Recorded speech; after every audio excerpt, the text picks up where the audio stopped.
Hey everyone, Spooky Matt here, and welcome to the kind of first installment of Tomb Raider Remastered.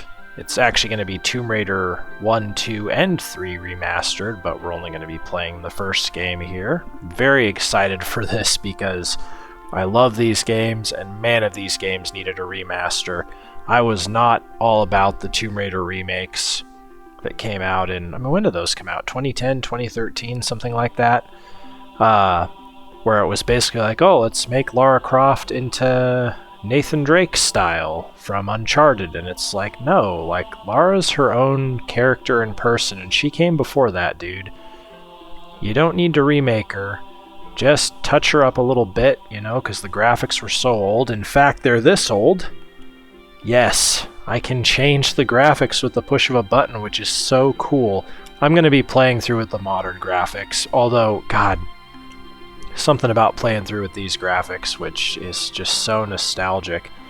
This game is really interesting, too. They've really done a good job of, you know, giving you the old school feel, but with, you know, exactly what I said, just touched up graphics, because when you start the game up, you have to agree to a EULA thing or whatever, like you do on a lot of games. That looked really old school, like something I would see on my PlayStation 1 back in the day. So that already got me excited. And then yeah, just this whole setup here. This really doesn't look much different, like these little icons and whatnot. This is exactly what they were on the original. I promise I won't do this anymore, but you can see here. Pretty a little blockier, right? But it's essentially the same thing. So yeah, there was a lot of love and care put into this. So the other thing, you can see if I hit down and go to Tomb Raider 3. So there's Lara, whatever. I usually call her Lara.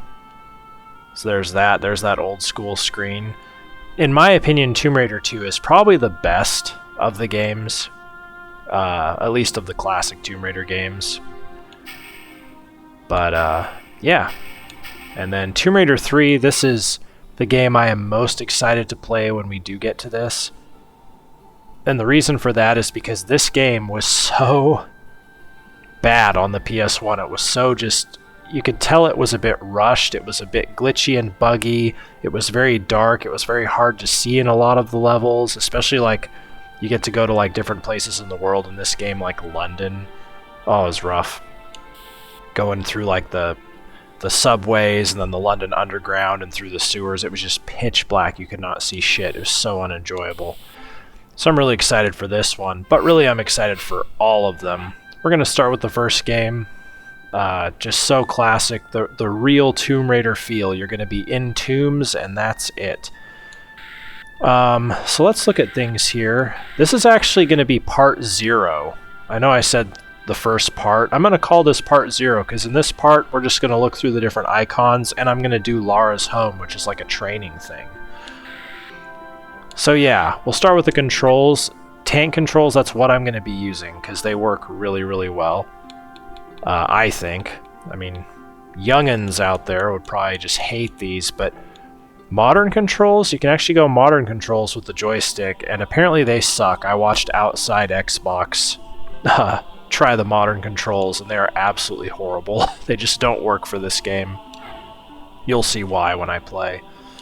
Well, maybe you won't. I'll just kind of explain why.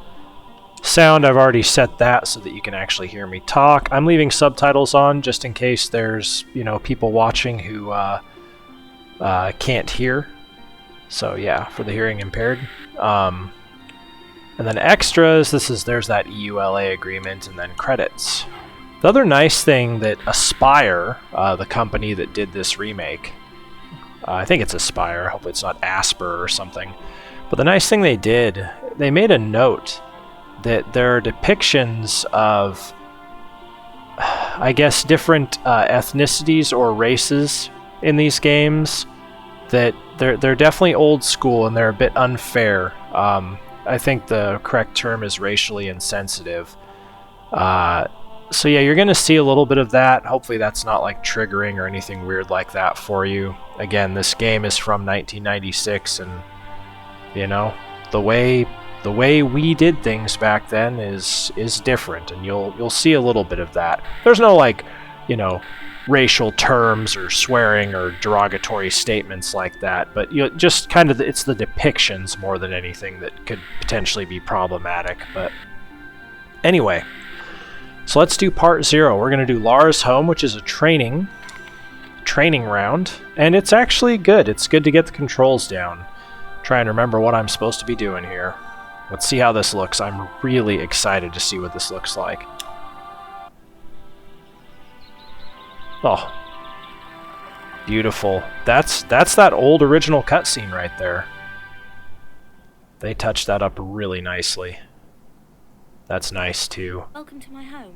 I'll take you on a guided tour.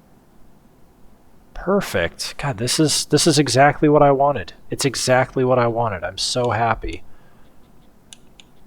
Yep, this is her bed. Now you couldn't tell that this was her bed in the original game, because that's what it looked like. God. Now that's her bed. Okay, thanks, Aspire. You can actually see some photos. Use the D-pad to go into the music room. Love it. You might hear my D-pad clicking quite a bit in this game. I apologize for that, but I'm using the D-pad. I'm not using the joystick, so. Look at that fireplace. I promise I won't do this too much more, but yeah. Oh man, it's so great. Just looks so much nicer. Okay, so yeah, use the D-pad to go into the music room. Let's go for a tumble. Okay, let's do some tumbling. Press Yes. the jump button. Okay, so that's square. Now press it again and quickly press one of the directions, and I'll jump that way. Cool. So we can jump, and yeah, you really do need to be quick. Not super quick, but quick. So I hit jump, and then right after back to jump backwards. Jump and forward to jump forwards. Left, right. Again, it's old school controls. They're probably going to frustrate some people who've not played these games before. But you will get used to them. And like with anything, whether it's video games, musical instrument, a sport, just take some time and practice. There's no rush. Yeah, there's a lot of stuff that I already know how to do that she hasn't said yet, but who cares? What if they could make her play piano? Or if they made it so you could play piano? That's a little... You can tell they're using the original game's code, and that is absolutely what they did. She kind of clips through that a little bit. That's totally fine, though. This is just a remaster. It is not a remake. I absolutely love that they stayed true to the original game's code, and they just fixed the original code, essentially, to make it as good as possible. Sorry about the crates. I'm having some things put into storage, and the delivery people haven't been yet. Yeah, it's funny, you look at Lara Croft here, and I can't remember if when Core Design, the UK company that made the original games, I can't remember if they designed her to look like Angelina Jolie, or if that just happened to be like kind of a coincidence, because as you know, Angelina Jolie played Lara Croft in the Tomb Raider movies. Because she really does look a lot like her. Yeah, there we go. So if I hit L1, that centers the camera behind her. I promise I'm not making it jerk like that on purpose. If I hold R1, yeah, there we go. Now, is this a game where R1 and right? Yep, R1 and right. I think in the later games, if you hit the, what is it, the triggers? I'm not familiar with the terms for Xbox controllers, but either the triggers or the bumpers, that makes her strafe, as opposed to holding R1 and hitting left or right. Strafing is really silly unless you're lining up a jump. You might think, how would this be useful? But just wait until we get to the actual training area that she has set up. Run up to a crate, and while still pressing forward, press action, and I'll vault up onto it. I love that they absolutely kept the original voice actors too. Like, they just touched it up. So there's two different types of crates here. So here's like a smaller one. Literally just vaults up. we can drop back off. Here's kind of a medium-sized one. There's that. And then you have this animation for a full-size cube crate. Jumps up, grabs, and then pulls herself up. So that's pretty cool. So yeah, as far as lining a jump up, this is why you might want to strafe. Just like so. There's something cool about the walk button, or holding down the walk button, that you'll see here in a moment. So this is just a puzzle. It's like, hey, can you get over the crates to get into the next area? Oops. That can happen. This used to be the ballroom, but I've converted it into my own personal gym. What do you think? Well, let's do some exercises. I love it, Lara. I don't actually run everywhere. When I want to be careful, I walk. Hold down the walk button and walk to the white line. So yeah, this is important. There's the walk button. With the walk button down, I won't fall off even if you try to make me. If you want to look around, press and hold the look button. Then press in the direction you want to look. Yeah, so I am holding forward on the D-pad, but I'm holding the walk button so I can't fall off. That's what's really nice about walking. That's actually, I don't know what made Core Design choose to do that, but that was a fantastic design decision to help make up for the fact that these controls can be a bit clunky. Look button is L1. We've done that already. No big deal. It's inverted though, the look button is. I think you can change that. It doesn't matter to me. But if I push up, she looks down. If I push down, she looks up. So it's not a big deal. That makes sense to me, as opposed to like in a first-person shooter where I don't like that. Okay. If a jump is too far for me, I can grab the ledge and save myself from a nasty fall. Walk to the edge with the white line until I won't go any further. Then press jump immediately, followed by forward, and while I'm in the air, press and hold the action button. Now that sounds like a lot. It's really not. So walk to the edge. You're going to do the jump and push forward, and then the action button is A here. I think I've been saying square and triangle and stuff. I'm not on a PS5 controller. I'm on an Xbox controller. So the jump button is X. The action button is A. And yeah, here we go. Press forward and I'll climb up. That is awesome. You could see her fingers as she reached for the ledge. That's so cool.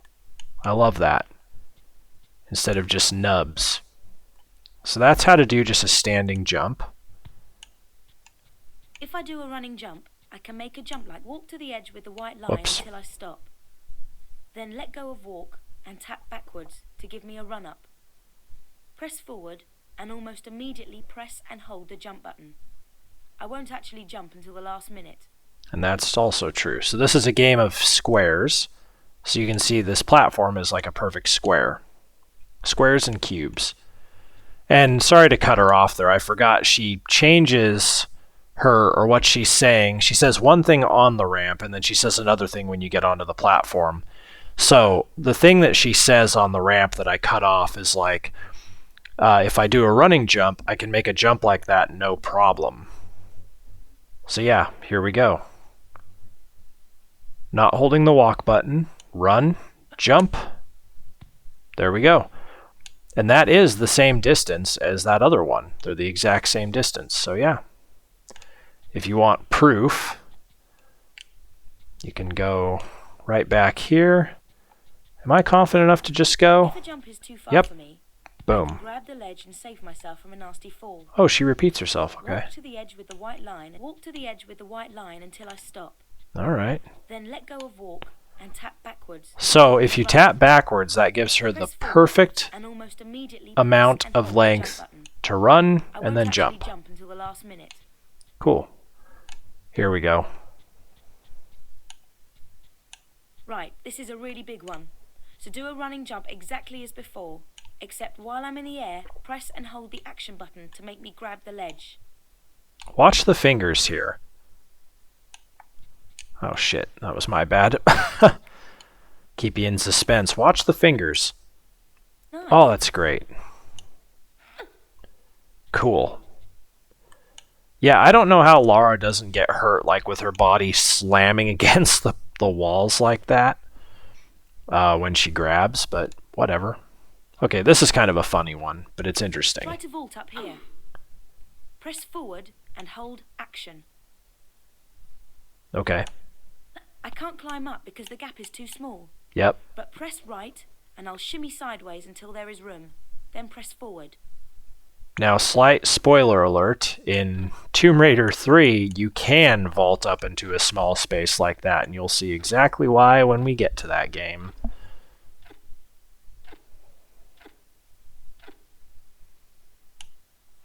Alright. Tap backwards and I'll jump off backwards. Immediately press and hold the action button and I'll grab the ledge on the way down. Cool. Now here's something that I want to show you that is a secret. If you hold down the walk button while holding down the action button and then vault her up, look at that. Pretty little handstand. Very nice. Very nice, Lara. Also, something else to show. I cannot reach that. She does have a limit to her jump. I mean, she can jump pretty damn high, right? If anything is short enough that she can reach it, all you have to do to test that, you don't need to jump and then hit X, just hold forward and action. And if it is something she can reach, she will pull herself up onto it. So yeah. All right. Time for a swim, eh? Let's go for a swim. Okay. God, look how pretty this is. It looks all Greek style, Greek and Roman.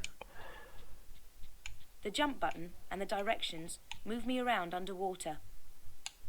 Now I remember, oh, I thought she used to have a diving board. Maybe that's not until Tomb Raider 2. God, look at the lighting. So pretty. So pretty. I remember this game, so this is not a horror game, right? But it used to scare the shit out of me. Especially the underwater sections. I did not want to be in the water with a creature. It was terrifying. Probably still might unnerve me a little bit when I'm playing.